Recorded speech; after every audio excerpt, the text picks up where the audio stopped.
सबकी खबर ले, सबको खबर दे। देख रहे हैं लाइव एक्सप्रेस चैनल। आदाब, मैं हूं सफदर रिजवी। आप देख रहे हैं लाइव एक्सप्रेस चैनल। आपसे गुजारिश है कि इस चैनल को सब्सक्राइब करें, लाइक करें, शेयर करें और कमेंट करें। अब देखें एक अहम खबर। वक्फ बोर्ड के दलालों की नज़र अब फैज़ाबाद की बेशकीमती वक्फ जायदादों पर लग गई है। वे इन्हें बिकवाने, अवैध कब्जा करवाने और खुर्द-बुर्द करने की कोशिशें कर रहे हैं। इस काम में बोर्ड के सरपरस्त माने जाने वाले मौलाना कल्बे जवाद और चेयरमैन अली जैदी के लोग शामिल हैं। हम वक्फ की इन संपत्तियों पर विस्तार से चर्चा करने की कोशिश करेंगे, बशर्ते हम और हमारे सहयोगी अल्लामा ज़मीर नकवी सूफी कलवा की तरह मौलाना जवाद की टीम का शिकार न बन जाएं, क्योंकि हालत ये है कि मौलाना जवाद खुद एक लंबे अरसे से जुमा मस्जिद में हम लोगों के खिलाफ बोलकर लोगों को भड़काने और हमारी जानो माल को नुकसान पहुंचाने की कोशिश कर रहे हैं। इसके अलावा उनके पाले हुए बदमाश और वक्फ जायदाद पर काबिज अपराधी हमारे खिलाफ FIR दर्ज करा रहे हैं। हमें नुकसान पहुंचाने की मुहिम में बोर्ड के चेयरमैन अली जैदी भी शामिल हैं, लेकिन हम इन सब से डरने वाले नहीं हैं। सच्चे और ईमानदार पत्रकार का फर्ज है कि वो जब तक जिंदा रहे और उसके शरीर में 2 बूंद भी खून बाकी रहे तो वो बेईमानों की पोल खोलता रहे और लोगों तक सच्चाई पहुंचाता रहे।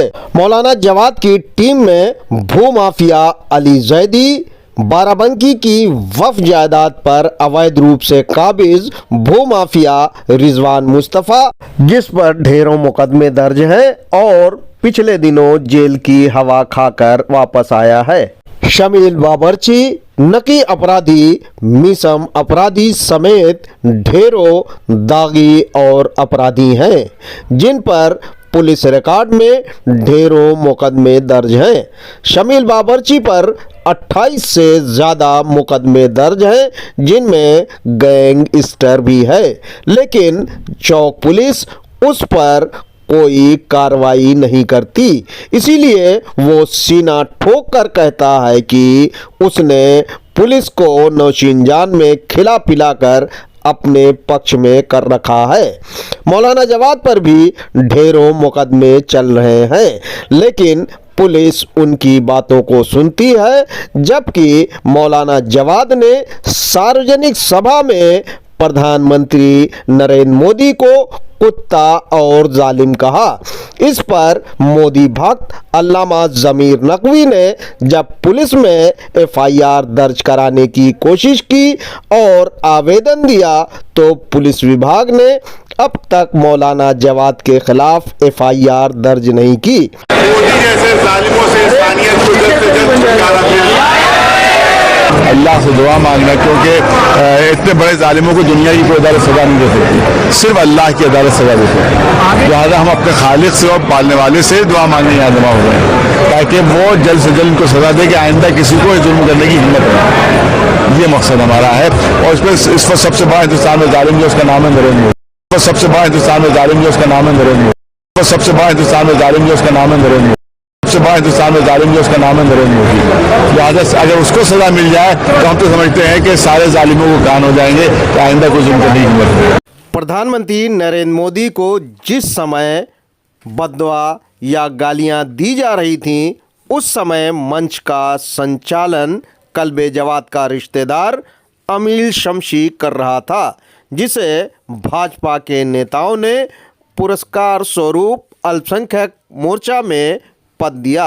सुने बदतमीज कल्बे जवाद ने किस तरह प्रधानमंत्री को कुत्ता से बदतर बताया। जब उस ज़माने में उस ज़माने अरे भैया कुत्ते की तौहीन न कीजिए भैया, एक सलवार पे जबर जब कुत्ते की मौत मरेंगे। हमने कहा कुत्ते की तौहीन न कीजिए भैया, खफा हो जाएगा। आप सभी ने इसे देख भी लिया होगा और सुन भी लिया होगा कि बदतमीज कल्बे जवाद किस तरह से प्रधानमंत्री को आपत्तिजनक बातें कह रहा है। अगर चौक थाना के इंस्पेक्टर नागेश में दम है तो वे कल्बे जवाद के खिलाफ अल्लामा ज़मीर की तरफ से दी गई अर्जी को लेकर एफआईआर दर्ज करें, क्योंकि प्रधानमंत्री के खिलाफ की गई आपत्तिजनक टिप्पणी से करोड़ों देशवासियों की भावना को ठेस पहुंची है। मौलाना जवाद अलीगढ़ की वक्फ संपत्ति को बेचने की पोल खुलने के बाद से बेहद बौखलाए हुए हैं, क्योंकि उस वक्फ के वारिस इब्राहिम ने सार्वजनिक तौर पर कहा है कि वे मौलाना जवाद और भूमाफिया अली जैदी जो वक्फ बोर्ड के चेयरमैन हैं, उन्हें वक्फ की जायदाद बेचवाने के लिए जेल की सलाखों के पीछे भेजने की कोशिश करेंगे। जानकारों का कहना है कि फैजाबाद स्थित वक्फ संपत्तियों को धड़ल्ले से बर्बाद किया जा रहा है और बेचा जा रहा है, लेकिन वक्फ बोर्ड के चेयरमैन आंख मूंदे हुए हैं और उन्होंने ऐसे लोगों को मुतवल्ली बना दिया है जो अयोग्य हैं और अपराधी हैं। मौलाना जवाद की सरपरस्ती में बने इस बोर्ड ने शुरू से ही अपराधियों को सर पर बिठाला है और उन्हें वक्फ का मुतवल्ली बनाकर नवाजा है। मौलाना जवाद और अली जैदी को लगता है कि अपराधियों को साथ रखने के बाद वे सुरक्षित हैं और वे जैसा भी करें उनकी तरफ नज़र उठाकर कोई नहीं देख सकता। शायद इसमें उन्हें कामयाबी भी मिली है, क्योंकि मौलाना जवाद की टीम ने जिस तरह वक्फ जायदाद को बर्बाद किया है, उसके बावजूद कौम के लोगों की तरफ से आवाज़ नहीं उठना यही बताता है कि वे मौलाना जवाद की टीम से बेहद डरे हुए हैं। मौलाना जवाद की टीम समय समय पर अपराधियों, यहाँ तक कि अतीक अहमद के शूटर के साथ खिंचाई फोटो वायरल करती रहती है। लोगों का कहना है कि ऐसा वे कौम के लोगों को डराने के लिए करते हैं। कभी अली जैदी के साथ किसी बदमाश की फोटो वायरल की जाती है तो कभी मौलाना जवाद और उनके दूसरे सहयोगियों के साथ। पूर्व चेयरमैन वसीम रिजवी के समय में भी कई मुतवल्ली बदमाशों के संपर्क में थे। उन्हीं में से एक मुतवल्ली इलाहाबाद का था जो एक इमामबाड़े का मुतवल्ली था। उसने एक नामी बदमाश के सहयोग से वहां के इमामबाड़े को तोड़वा दिया और वहां मार्केट बनवा दी थी। बाद में लोगों के हंगामा करने पर सरकार ने जांच कराई और मार्केट को तोड़वाकर इमामबाड़े को जगह दी। इस वक्त में बदमाशों के दखल पर मौलाना जवाद के पिट्ठू इलाहाबाद के शौकत भारती शोर मचाया करते थे, लेकिन मौजूदा समय में जब मौलाना जवाद के अपराधी हंगामा कर रहे हैं और वक्फ को बेच रहे हैं और खुर्दबुद कर रहे हैं तो उनका मुंह बंद है। एक लंबे अरसे से वे चुप्पी साधे हुए हैं, जबकि उत्तर प्रदेश में वक्फ जायदाद बर्बाद की जा रही है। लोगों का आरोप है कि मौजूदा बोर्ड ने उन्हें इनाम दे दिया है, इसलिए वे चुप्पी साधे हुए हैं। इलाहाबाद के वक्फ में हो रही गड़बड़ी के लिए एक युवक ने पिछले दिनों शौकत भारती की चप्पल से पिटाई की थी। जहां तक फैजाबाद की वक्फ जायदाद का सवाल है तो वहां पर भी चेयरमैन के रहमो करम पर छुटभइये बदमाशों को जलवा दिखाने का मौका मिल रहा है। कोई वक्फ की जायदाद पर नाजायज तौर से काबिज है तो कोई सरकार से मुआवजा लेकर मौज कर रहा है। इतना ही नहीं बल्कि वहां के कई बदमाशों की इस बोर्ड में खूब चलती है और वे जिसे चाहे उसे मुतवल्ली बनाने की ताकत रखते हैं, भले ही वो कानूनी तौर पर मुतवल्ली बनने के लायक हो या नहीं। सबसे पहले हम जिक्र कर रहे हैं वक्फ मस्जिद खजूरवाली का। इस वक्फ में मुतवल्ली परवेज हुसैन और कमेटी के अध्यक्ष दिलावर ने ढेरों अनियमितता बरती है और गैर कानूनी काम किए हैं। वक्फ बोर्ड में इसकी ढेरों शिकायतें की जा चुकी हैं, लेकिन बोर्ड कार्रवाई के नाम पर खाना पूरी मात्र करता है। ऐसा इसलिए कि बोर्ड के चेयरमैन अली जैदी ने ऐसे व्यक्ति को मुतवल्ली बनाया है जो वक्फ एक्ट के मुताबिक मुतवल्ली नहीं बन सकता। अब आप ये समझ सकते हैं कि उन्होंने ऐसा क्यों किया है। लोगों का कहना है कि इससे उनके मकसद पूरे हो रहे हैं। वक्फ अधिनियम की धारा 64H में साफ साफ कहा गया है कि ऐसे व्यक्ति को मुतवल्ली नहीं बनाया जा सकता जो वक्फ से संबंधित या किराएदार हो। मौजूदा मुतवल्ली उसी वक्फ का किराएदार है, इसके बावजूद उसे मुतवल्ली बनाया गया। मौजूदा समय में इस मुतवल्ली ने मस्जिद की जगह तोड़ने पर सरकार से मिली मुआवजे की रकम को अपने बैंक खाते में डाल लिया है, जबकि वक्फ से संबंधित तमाम रकम को उस वक्फ के खाते में जमा कराना चाहिए था। इसी तरह बोर्ड की मंजूरी के बिना दुकानों का निर्माण कराया गया है और उनमें से ज़्यादातर दुकानों को अपनी मर्जी से लाखों रुपये लेकर बेच दिया गया है।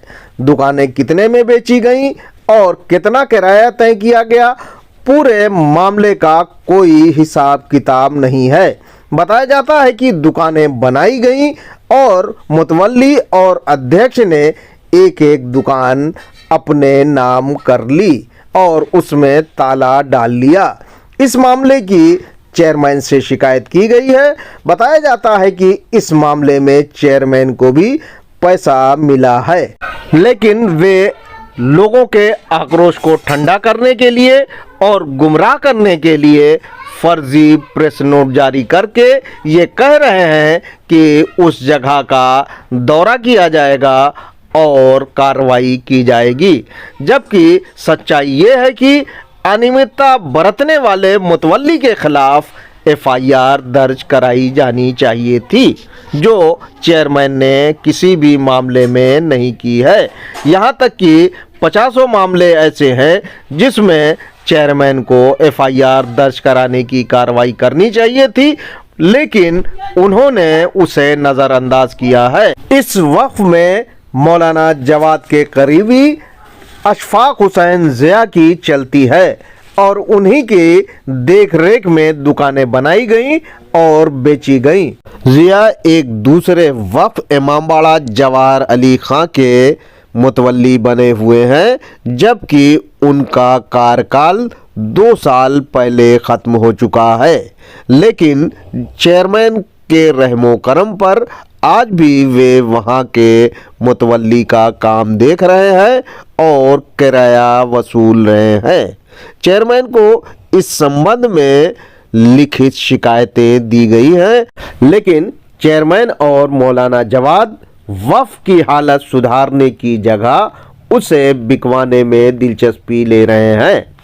बताया जाता है कि यहीं के वक्फ गुलाबबाड़ी की बेशकीमती जगहों को बेचने की कार्रवाई तेजी से चल रही है। इसी का नतीजा है कि चेयरमैन अली जैदी, मौलाना जवाद, शमील बावर्ची वगैरह की आमदनी दिन दूनी और रात चौगुनी बढ़ रही है। बताया जाता है कि शमील बावर्ची ने अभी हाल ही में 2 करोड़ मालियत का पेंट हाउस खरीदा है, जिसमें उसने 3 फरवरी को अपने दोस्तों को दावत दी, जिसमें कई अपराधी और चोर शामिल हुए।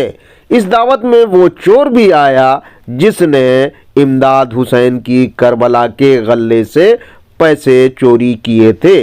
उसके बाद लोगों ने उसकी पिटाई की थी। देखें उस चोर की शमील बावर्ची के साथ फोटो और चोरी करते वीडियो। बहरहाल मौलाना जवाद, जिन पर दिल्ली की शाह मर्दा करबला के एक पदाधिकारी सूफी कलवा का मर्डर कराने का आरोप है, जिसे लेकर अदालत में मामला चला था, उनसे सीधे साधे लोग खौफ खाते हैं। लोगों का कहना है कि उत्तर प्रदेश के मुख्यमंत्री वक्फ बोर्ड की संपत्तियों को खुर्द-बुर्द करने वालों के खिलाफ जांच करवाएं कि उनके पास आय से अधिक रकम कहां से आई कि चेयरमैन ने गुलाब सिनेमा और दूसरी संपत्ति खरीदी।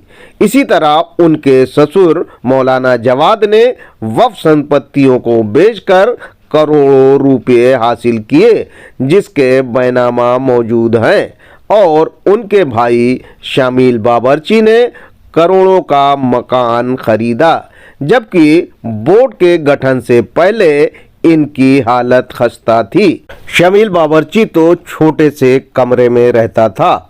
अंत में लोगों की मांग है कि योगी सरकार को वक्फ जायदाद को बचाने के लिए तत्काल प्रभाव से बोर्ड को भंग कर देना चाहिए और दोषियों के खिलाफ जांच गठित करना चाहिए, क्योंकि बोर्ड के कामकाज से न सिर्फ उत्तर प्रदेश सरकार की छवि धूमिल हो रही है, बल्कि मुख्यमंत्री योगी को भी बदनाम किया जा रहा है। Please subscribe, like, share and comment this channel.